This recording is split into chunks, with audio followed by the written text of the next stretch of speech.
If you've been implementing CBT-I techniques and your sleep has been improving, but all of a sudden you've noticed that those bad nights have returned, here's what you need to do.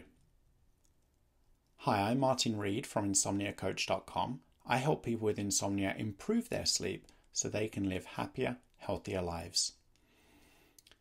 Now, CBT-I is a great treatment for improving sleep over the long term. And it's quite common that people will begin to notice significant improvements in their sleep after a few weeks of committed implementation of CBT-I techniques.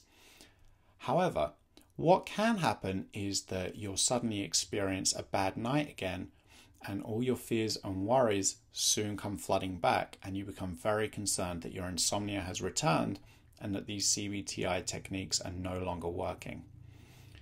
So if this has happened to you, here's what you need to bear in mind. First of all, everyone has a bad night of sleep every now and again. Even the best sleepers in the world will have a bad night of sleep every now and again. So it's important to try and identify the trigger of that bad night of sleep before you become concerned that your insomnia has returned. So for example, if you watched a stressful TV show, or if you had an argument with a spouse, or if you're going through a stressful period at work, all of these can be triggers for a short-term sleep problem. And that's completely normal.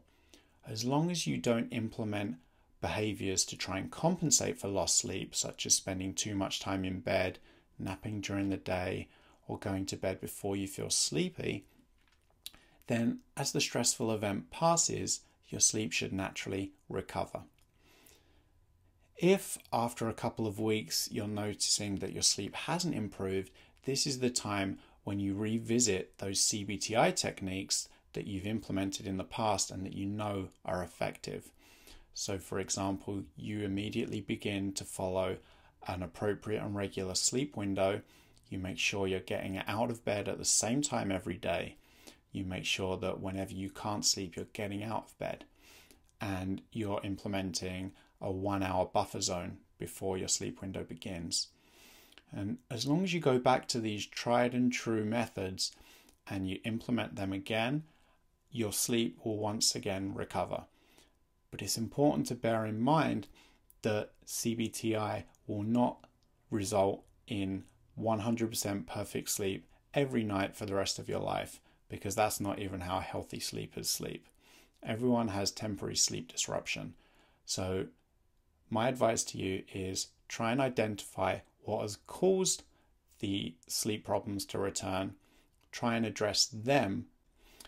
If there's no improvements after a couple of weeks, then re-implement all of the CBT-I techniques that you've tried and that you know are effective. I hope you found this short video helpful. If you did, please subscribe to the channel. I try and share a short 2 or 3 minute sleep snippet video every weekday. If you have any questions or comments, or if there's anything you'd like me to cover in a future video, please leave a comment below, or you can email me hello@insomniacoach.com. And I hope to see you back here again soon.